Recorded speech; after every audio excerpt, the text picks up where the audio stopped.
ایک شخص تھا، اس کو کینسر کا مرض ہو گیا، وہ کینسر کا مریض ہو گیا، اس کی بیوی بیمار ہو گئی، 5 بیٹیاں تھیں، پانچوں کے 5 خوبصورت تھی، لیکن خوبصورت ہونے کے باوجود بھی جو آتا تھا صرف دیکھ کے چلا جاتا تھا، کیونکہ ان کو یہ امید تھی کہ یہاں سے کچھ ملنا ملانا نہیں ہے۔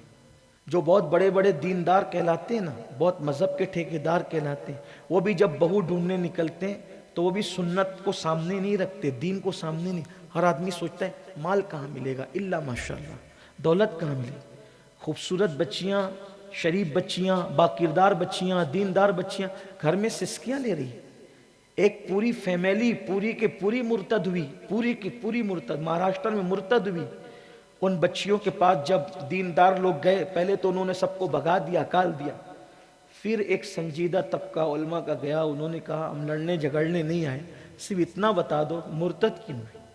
انہوں نے کہا سب بہنوں ایک سے ایک ہیں، اگر ہمیں دیکھو ہم کتنے خوبصورت ہیں، اس کے باوجود بھی کوئی مسلمان لڑکا ہمیں اس لیے قبول کرنے کے لیے تیار نہ تھا کہ ہم غریب تھے، ہمارا باپ جہیز دینے کے قابل نہ تھا۔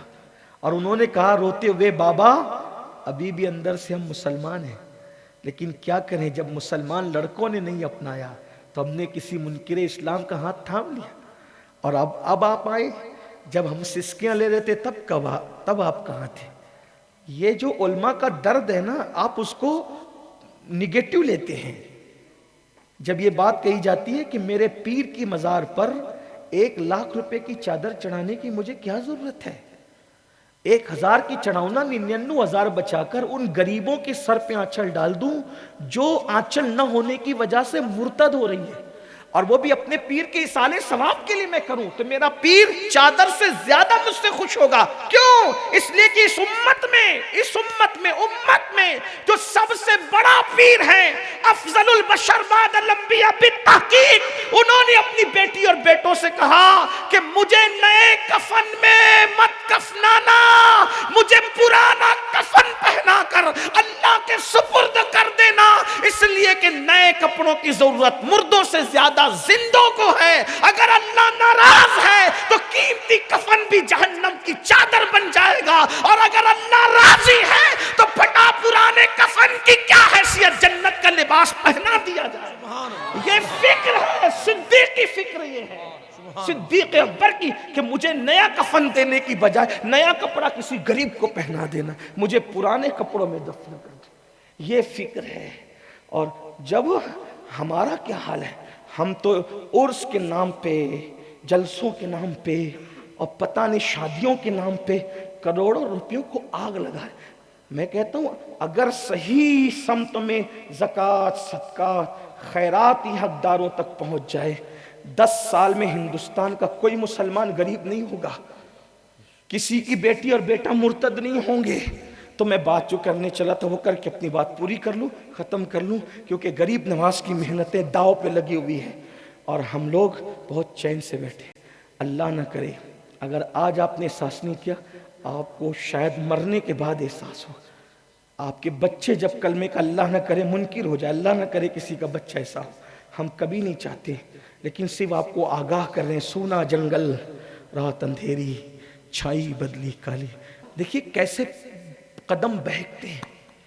5 بہنیں تھیں، باپ کو کینسر تھا، ماں بیمار تھی، اچھے رشتے آتے تھے، دیکھ کے جاتے تھے۔ بڑی بہن، دیکھیے بیٹیاں جو ہے نا وہ باپ سے بہت محبت کرتی، بہت محبت کرتی۔ میں نے بھی کتابوں میں پڑھا تھا، بزرگوں سے سنا تھا، اور جب میں نے یہ حدیث پڑھی نا کہ بیٹیوں کا باپ اور میں محمد جنت میں اتنے قریب ہوں گے جیسے 2 انگلیاں قریب ہیں، تو میں نے بھی اللہ سے دعا کہ اللہ مجھے ہی بیٹی دے، اور اللہ نے دیا بھی۔ تو اس کے بعد پھر مجھے احساس ہوا کہ میں سوچتا تھا کہ جتنا محبت بیٹی کرتی ہے، جتنا سوچتا تھا اس سے زیادہ بیٹی کرتی ہے محبت، اور باپ سے بہت محبت کرتی ہے بیٹی۔ اللہ جن سے بیٹی دے اس کو اس کا احساس بھی دے۔ آقا فرماتے ہیں جس نے بیٹی کا دل دکھایا اس نے مجھ محمد کا دل دکھایا، روح فدا صلی اللہ علیہ وسلم۔ یہاں تک فرمایا جب سفر سے واپس جایا کرو تو پہلے بیٹوں سے نہ ملا کرو بلکہ پہلے بیٹی سے ملا کرو۔ اور آقا علیہ السلام خود بھی جب سفر سے واپس لوٹتے تھے کسی سے نہیں ملتے تھے، پہلے سیدہ فاطمہ الزہرا کے گھر تشریف لے جاتے۔ بہرحال ان کے گھر رشتے آئے اور سب کچھ ہوا لیکن کسی نے کیا نہیں.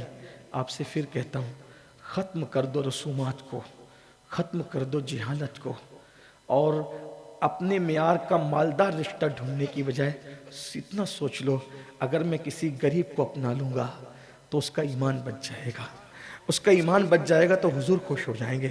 اور حضور کی خوشی سے بڑی ہمارے لیے کوئی دولت نہیں ہو سکتی, کوئی نعمت نہیں ہو سکتی. میں اتنا اللہ کی قسم اٹھا کر کہہ رہا ہوں, جہیز چند سالوں میں ختم ہو جائے گا.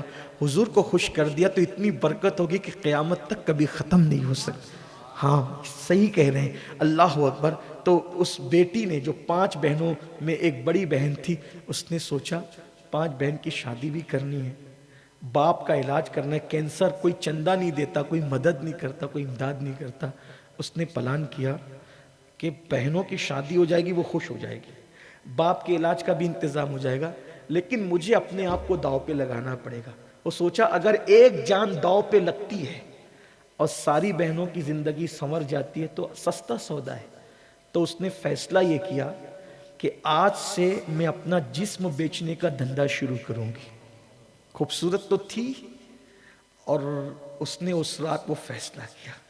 ایک بات یاد رکھنا, ہم مردہ نبی کا کلمہ نہیں پڑھتے, ہم زندہ نبی کا پڑھتے, اور زندہ نبی کا بھی اس نبی کا جو ہماری جان سے زیادہ قریب ہے. اور اتنا یاد رکھنا, فاروق اعظم فرماتے ہیں جب تم کوئی گناہ کرتے ہو تو رسول اللہ کو رنجیدہ کرتے ہو قبر میں. اس کا مطلب یہ ہے کہ امت کی کوئی بیٹی اگر غربت کی وجہ سے اپنا جسم بیچنے کے لیے اگر داؤ پہ لگاتی ہے عزت کو, قبر انور میں حضور کے دل پہ کیا گزرتی ہے, حضور کے دل پر کیا کیفیت ہوتی ہے. سوچو, غور کرو. عشق رسول کے دعوے داروں, آپ کو آپ کے عشق رسول کا واسطہ. کبھی تنہائی میں بیٹھ کے سوچو, اگر کوئی شراب پیتا ہے تو حضور پہ کیا گزرتی ہے, اگر کوئی نشہ کرتا ہے تو حضور پہ کیا گزرتی ہے, اگر کسی کی بیٹی کی آبرو لٹتی ہے تو حضور پہ کیا گزرتی. تو کم سے کم ان لوگوں کو مت دیکھو, حضور کی خوشی کے لیے لوگوں کی مدد کرنے لگو, لوگوں کے مددگار بنو. اپنے دولت کے دروازوں کے خزانوں کے دروازوں کو کھول دو حضور کی امت کے لیے. اور یاد رکھنا, کسی بہت بڑے بزرگ کا قول ہے, دینے والے کو کبھی کمی نہیں ہوتی. تم اللہ کے بندوں کو اپنی حیثیت کے مطابق دو گے, اللہ تمہیں اپنی شان کے مطابق عطا فرمائے گا. آپ جا کر کے تحقیق کر لو, مدینہ منورہ میں ابھی بھی عثمان غنی کا اکاؤنٹ جاری ہے, ان کی وقف کی ہوئی جائیداد ابھی بھی 1450 سال کے بعد موجود ہے. کیوں؟ اس لیے کہ عثمان وہ تھے جب اپنے لیے خرچ کرتے تھے تو حساب سے کرتے تھے, اور جب اللہ کی راہ میں کرتے تھے تو بے حساب کرتے تھے. اللہ نے اتنا دیا, عثمان زمین کے اندر چلے گئے, ابھی بھی ان کا خزانہ زمین کے اوپر موجود ہے. مدینہ منورہ میں ابھی بھی ان کا اکاؤنٹ چل رہا ہے, جا کر کے دیکھو, تحقیق کرو. ان کی وقف کی ہوئی زمین پہ بلڈنگیں بن رہی, حرم کے لیے ابھی بھی وقف ہے, جا کے دیکھو. تو اللہ دینے والوں کو کبھی محروم نہیں کر, بس دین بچانے کے لیے کچھ کام کر جاؤ, لوگوں کو اٹھاؤ. جو بچے غریب ہیں, اچھے تجارت کر سکتے, ان کے لیے کوشش کرو, کافی کچھ نہ کچھ کرتے رہو. بس یہ کہ ایمان بچے, پڑھاؤ لکھاؤ, تعلیم عام کرو, دوسروں کے بچوں کو بھی پڑھاؤ لکھاؤ. تو اس لڑکی نے کیا سوچا, آج سے میں جسم بیچ دوں گی اور بیچتے رہوں گی, بہنوں کی شادی ہو جائے گی. اور پھر اس کے یہاں تو میک اپ کو کچھ سامان بھی نہیں تھا, منہ دھلا, اور دھلنے کے بعد چادر ڈالی, اور چادر ڈال کے چپکے سے بہنوں کو کہا بابا کو نہ بتانا, میں ابھی آتی ہوں. اور وہ گئی جہاں عورتیں جسم بیچتی تھی, وہاں جا کر اس بازار میں بیٹھ گئی. پوچھا جائے گا آپ سے بھی اور ہم لوگوں سے بھی. ہمیں تو یہی فکر کھائی رہتی ہے کہ ہم سے پوچھا جائے گا, کیونکہ ہم لوگ بھی کہیں نہ کہیں صرف درد بھری باتوں ہی میں مصروف ہیں. رونا رو رہے ہیں, لیکن عملی طور پہ ہم بھی نہیں کچھ کر پا رہے اور آپ بھی نہیں کچھ کر رہے. ابھی جلسہ ختم ہوگا, آپ اپنے گھر جا کے سو جائیں گے, ہم اپنے گھر جا کے سو جائیں گے. یہی ہے. اقبال کا ایک شعر ہے, پتہ نہیں اقبال کا ہے یا نہیں, لیکن لوگوں کہتے ہیں کہ اقبال کے کہا, اقبال بڑا اپدیشک ہے, اقبال بڑا اپدیشک ہے, من باتوں میں موہ لیتا ہے, گفتار کا غازی بن تو گیا, کردار کا غازی بن نہ سکا. کچھ نہیں کر رہے ہیں, عمل کے میدان میں نہیں آتے. وہ لڑکی جا کر کے جسم فروش عورتوں میں جا کر بیٹھ گئی. پورے بازار میں سب سے خوبصورت وہ تھی, بڑی حسین و جمیل, خدا کی شان. بازار حسن و سجا, اور ہر آنے والا آتا تو جیسے ہی کوئی قریب آتا اس کے دل کی دھڑکنیں تیز ہو جاتی, کیونکہ آج سے پہلے کبھی اس نے اپنا جسم بیچا نہیں تھا. آج پہلی مرتبہ باپ کے کینسر کے علاج کی خاطر اور بہنوں کی شادیوں کی خاطر, تاکہ بھکاریوں کے لیے جہیز کا انتظام کر سکے. غریب تھے نا تو نہیں کچھ ہو رہا تھا, تو کم سے کم مال کا وزن بڑھ جائے, بہنوں کی شادی ہو جائے, باپ کا علاج ہو جائے, اس کے لیے جسم بیچنے بیٹھی تھی.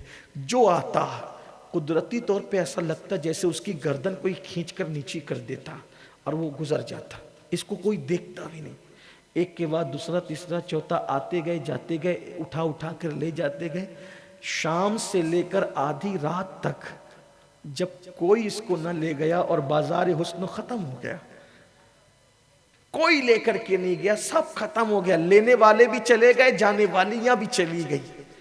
یہ بظاہر ناکام مگر حقیقت میں کامیاب, پھوٹ پھوٹ کے روئی اپنے نصیبے پر.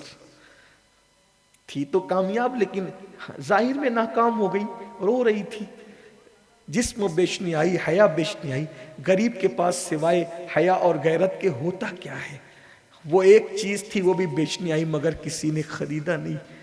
ادھر آدھی رات ہو چکی تھی, باپ کی سانس رکنے لگی, بہنیں بے چین ہو گئی, گھر میں قیامت صغرا قائم ہو گئی.